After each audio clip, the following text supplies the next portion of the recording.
চারিদিকে নিস্তব্ধতা। মৃত নগরীর পথে দু একটা মানুষ। মৃত কোলাহল আর অব্যক্ত ইতিহাস যেন জড়িয়ে আছে এই নগরীর প্রতিটি ইটে। পথের দুধারে কালের সাক্ষী হয়ে দাঁড়িয়ে থাকা ধ্বংসপ্রাপ্ত ভবন আর কাঠামোগুলো যেন হারানো জৌলুসের কথা জানান দিচ্ছে। প্রায় 450 বছর আগে এই নগরী কতটা সমৃদ্ধ ছিল তা বারবার ভাবতে বাধ্য করে রাস্তার দুপাশের ভবনগুলো।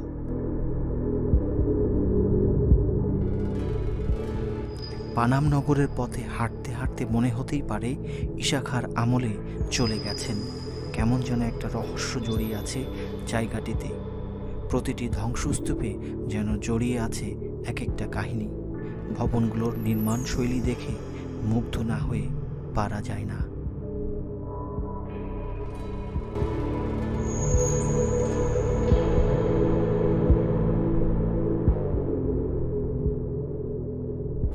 আজকে আমরা এসেছি সোনারগাঁয়ের পানাম নগরীতে। এটি পানাম সিটি নামে পরিচিত।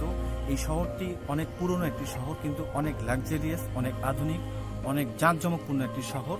যে বাড়িঘরগুলো কয়েকশো বছরের পুরনো, কিন্তু আমরা এখানে এসে দেখছি সেখানকার সেই যে জৌলুস, সেই যে আভিজাত্য, আসলে এখানকার যে প্রত্যেকটা দালান কোঠা এত চমৎকারভাবে তৈরি যে আপনারা সারাদিন দেখলেও আপনাদের মন ভরবে না। তো আমরা আজকে এই পানাম সিটিতে আপনাদেরকে ঘুরে দেখাবো যে আগের দিনের এই বণিক পরিবারদের রুচি এবং জীবনযাত্রা কতটা উন্নত ছিল, কত উন্নত ছিল।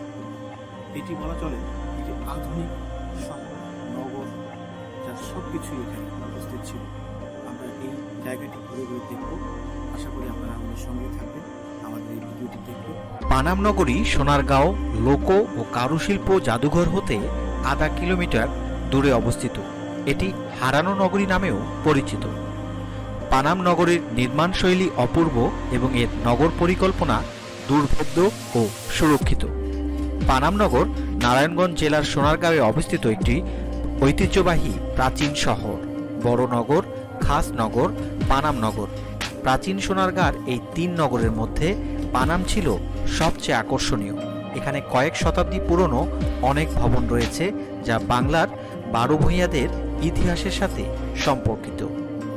সোনারগাঁর 20 বর্গ কিলোমিটার এলাকা জুড়ে এই নগরী গড়ে ওঠে। এটি মূলত ছিল বঙ্গ অঞ্চলের তাঁত ব্যবসায়ীদের মূল কেন্দ্রবিন্দু ও আবাসস্থল। এখান থেকেই ব্যবসায়ীগণ দেশের বিভিন্ন স্থানে তাঁত ব্যবসা পরিচালনা করতেন।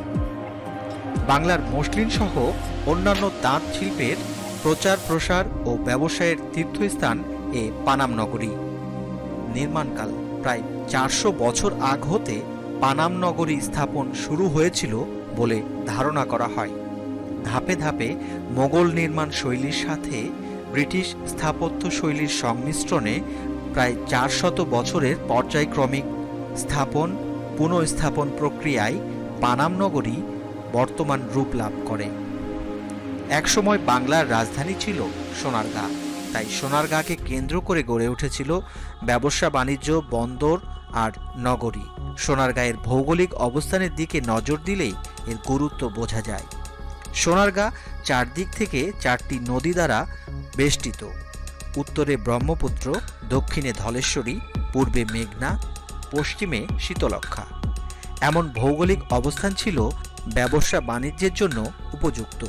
তাই 1338 সালে ফখরুদ্দীন মোবারক শাহ এর আমলে বাংলার রাজধানী ঘোষণা করা হয় সুবর্ণগ্রামকে, যা পরে সোনারগাঁ হিসেবে পরিচিতি পায়। রাজধানীকে কেন্দ্র করে ক্রমে গড়ে ওঠে এক অভিজাত শ্রেণী, যারা ছিলেন মূলত বণিক বা ব্যবসায়ী। অভিজাত শ্রেণীর বসবাসের ফলে অন্যান্য এলাকা থেকে ব্যবসায়ী ও সওদাগরদের আনাগোনা লেগেই থাকত এখানে। সেই সময় উঁচু শ্রেণীর লোকদের প্রয়োজনেই তাদের ব্যবসার সুবিধার্থে সুবর্ণগ্রামে গড়ে ওঠে কিছু নগরী। এর মধ্যে পানাম নগর অন্যতম। পানাম নগরের প্রবেশপথের লেখা থেকে জানা যায় 19 শতকের গোড়ার দিকে কিছু ধনী হিন্দু বণিকদের দ্বারা এ নগরের প্রসার ঘটে। এ এলাকা প্রসিদ্ধ ছিল মসলিন কাপড় ও নীল ব্যবসার জন্য।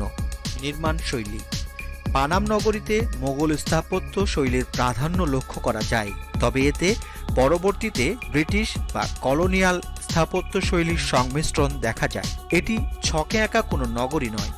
এ নগরীর প্রতিটি বাড়ি, সাইজ ও নকশায় ভিন্ন ভিন্ন, তাই এতে বাঙালির নিজ নিজ নির্মাণ কৌশলের ছাপ দেখা যায়। তাই এই নগরের নির্মাণশৈলী একান্ত নিজস্ব বলা যায়। সঠিকভাবে একে পানাম স্থাপত্য কৌশল, পানাম স্টাইল বলা চলে।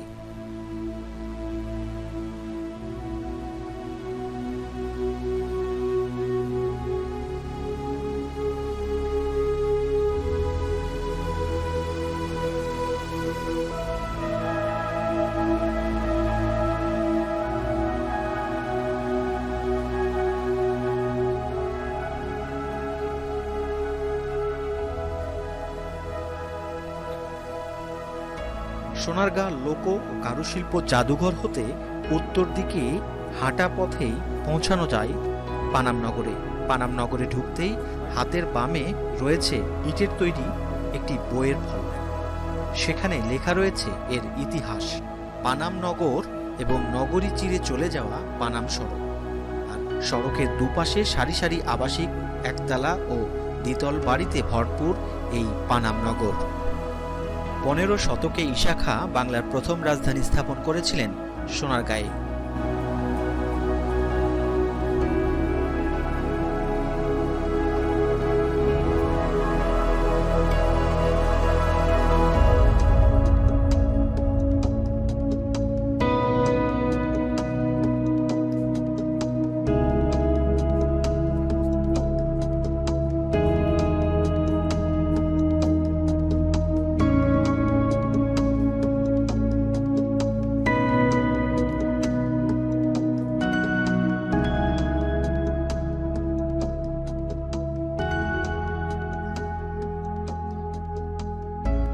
ডব্লিউ হান্টারের অভিমত হল, সুলতানি আমলে পানাম ছিল সোনারগাঁর রাজধানী, কিন্তু পানামে সুলতানি আমলের তেমন কোনো স্থাপত্য নজরে পড়ে না।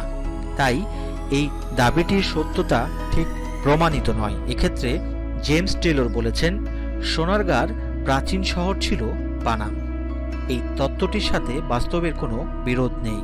শহরটিতে ঔপনিবেশিক ধাঁচের দোতলা ও একতলা বাড়ি রয়েছে প্রচুর, যার বেশিরভাগ বাড়ি 19 শতাব্দীর। মূলত পানাম ছিল বাংলার সে সময়কার ধনী ব্যবসায়ীদের বসতক্ষেত্র।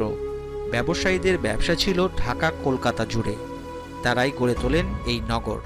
1611 খ্রিস্টাব্দে মোগলদের সোনারগাঁ অধিকারের পর সড়ক ও সেতু নির্মাণের ফলে রাজধানী শহরের সাথে পানাম এলাকার সরাসরি যোগাযোগ স্থাপিত হয়।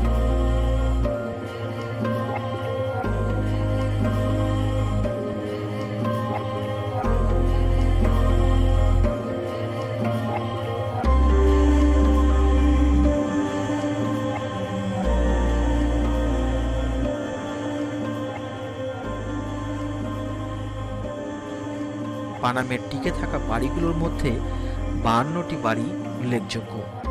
পানাম সড়কের উত্তর পাশে 31টি আর দক্ষিণ পাশে 21টি বাড়ি রয়েছে। বাড়িগুলোর অধিকাংশই আয়তাকার, উত্তর দক্ষিণে বিস্তৃত, উচ্চতা 1 তলা থেকে 3 তলা।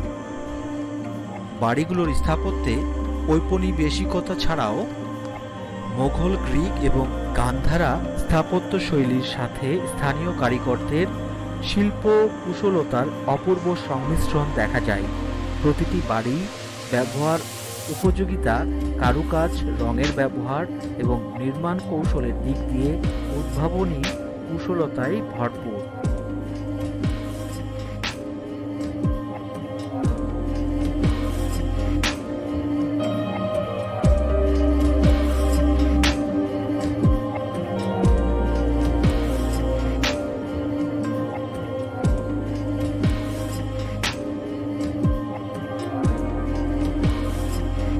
এছাড়া বাড়িগুলোতে নকশা ও কাস্ট আয়রনের কাজ নিখুঁত।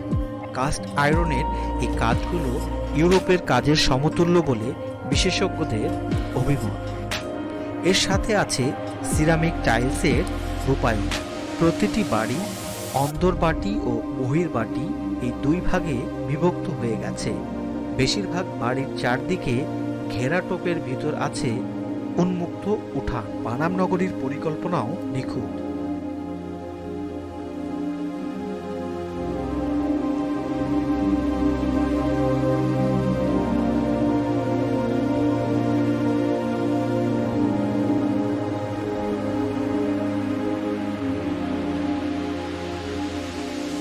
নগরীর যাতায়াতের জন্য রয়েছে একমাত্র রাস্তা, যা নগরীর মাঝখান দিয়ে বয়ে গেছে এপাশ ওপাশ।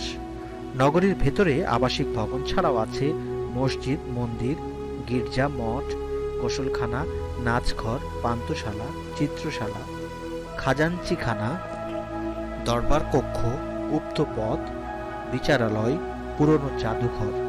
এছাড়া আছে 400 বছরের পুরনো টাকশাল বাড়ি। উল্লেখযোগ্য ঘটনা, একবার পারস্যের খ্যাতিমান কবি হাফিজকে আমন্ত্রণ জানিয়েছিলেন তৎকালীন বাংলার সুলতান গিয়াসউদ্দিন আজম শাহ। বৃদ্ধ কবি হাফিজ সে আমন্ত্রণে সাড়া দিয়ে আসতে না পেরে একটা গজল রচনা করে উপহার পাঠান সুলতানকে। এই গজলের সূত্র ধরেই ফার্সি এক পর্যটক এসেছিলেন সোনারগাঁয়ে আর মুগ্ধ হয়েছিলেন পানাম নগরীর সৌন্দর্য দেখে। 1346 সালে ইবনে বতুতা চীন, ইন্দোনেশিয়া ও মালয় দ্বীপপুঞ্জের সঙ্গে এর সরাসরি বাণিজ্যিক সম্পর্কের কথা উল্লেখ করে সোনারগাঁকে একটি গুরুত্বপূর্ণ বন্দর নগরী রূপে বর্ণনা করেন। মধ্যযুগে সোনারগাঁ বাংলার রাজধানী হওয়ার পর থেকে পানাম নগর ব্যাপক উৎকর্ষ লাভ করে, কিন্তু ব্রিটিশরা বাংলার নিয়ন্ত্রণ নেয়ার পর থেকে এখানকার সম্ভ্রান্ত মুসলিমরা ব্রিটিশদের সঙ্গে অসহযোগিতা করায় ব্রিটিশরা এখানকার বাসিন্দাদের প্রভাব প্রতিপত্তি কমানোর উদ্যোগ নেয়।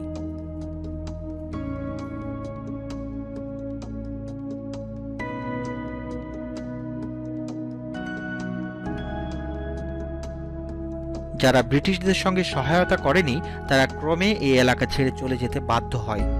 ফলে পানাম নগরের বিস্তীর্ণ এলাকা ক্ষতিগ্রস্ত হয়, ভেঙে ফেলা হয় অনেক বাড়িঘর। এভাবে পানাম নগরের বিস্তীর্ণ এলাকা ধ্বংস হয়ে যায়। বর্তমান পানাম নগরের রাস্তার দুই ধারে পুরনো যেসব ভবন দেখা যায় তা মূলত ব্রিটিশদের সহায়তায় গড়ে ওঠা 19 এবং 20 শতাব্দীর হিন্দু উচ্চবর্ণের ব্যবসায়ীদের তৈরি।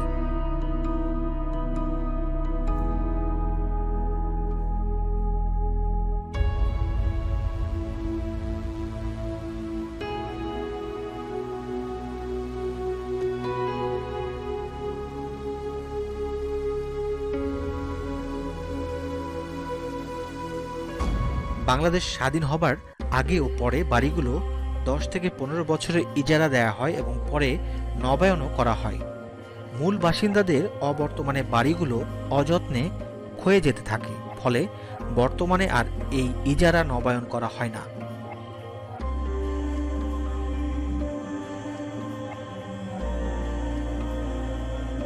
অযত্ন আর অবহেলায় পানাম নগরের বাড়িগুলোতে শ্যাওলা ধরেছে, ভেতরের পরিবেশটা স্যাঁতসেঁতে গুমোট। বাড়িগুলোর দেয়ালে গজাচ্ছে গাছপালা, অনেক বাড়ির ভেতরে ঢুকে গেছে গাছের শিকড়।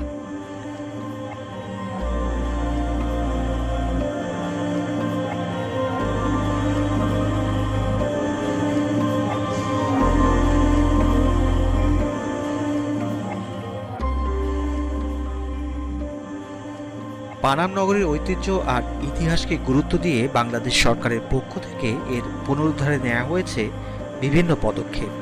সরকারিভাবে প্রত্নতত্ত্ব অধিদপ্তরের অধীনে নেওয়া হয়েছে পানাম নগরের প্রাচীন স্থাপত্য অবকাঠামো সংস্কার সংরক্ষণ নামে একটি প্রকল্প। প্রকল্পের আওতায় রয়েছে 40টি ভবনের সংস্কার, 4টি পুকুরঘাট মেরামত ও পুনর্নির্মাণ,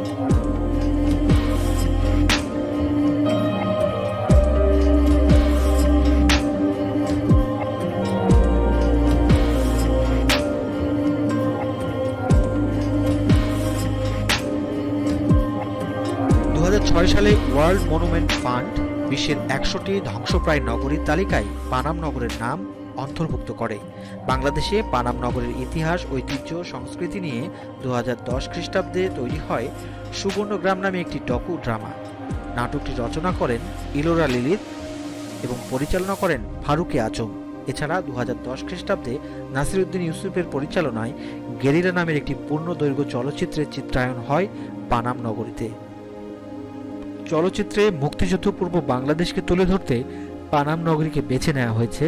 ছবিটি মুক্তি পায় 2011 সালে।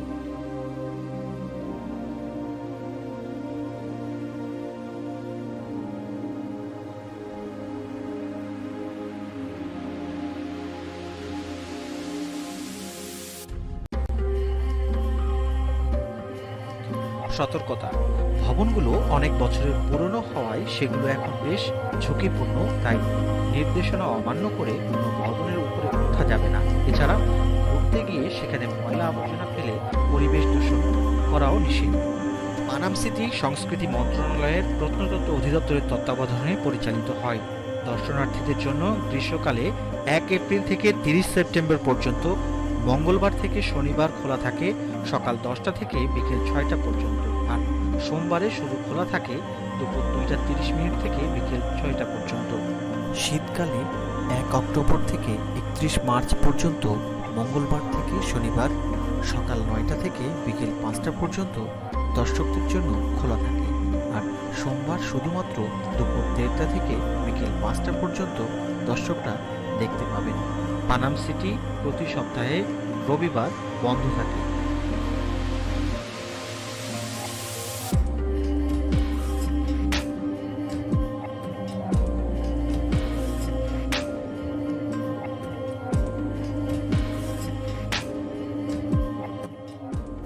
তা আমরা এখানে এসে ঘুরে দেখলাম এবং আমরা অনেকগুলো বাড়ি দেখলাম যেগুলোর ধ্বংসাবশেষ রয়েছে। এগুলো আসলে আমাদেরকে সংরক্ষণ করা উচিত এবং আমাদের যে ঐতিহ্য কত সমৃদ্ধ ছিল, পুরনো ঐতিহ্য, সেটি কিন্তু এই স্মৃতিগুলো এখনও বহন করে চলেছে। তো আপনারা আশা করি এই ভিডিওটি পছন্দ করবেন, বেশি বেশি লাইক, শেয়ার, কমেন্টস করবেন এবং অবশ্যই এই পানাম সিটি ঘুরে যাবেন। আর আপনাদের জন্যই, যারা আসতে পারে না তাদের জন্য আমরা এই ভিডিওটি তৈরি করেছি, যাতে আপনারা কিছুটা হলেও উপভোগ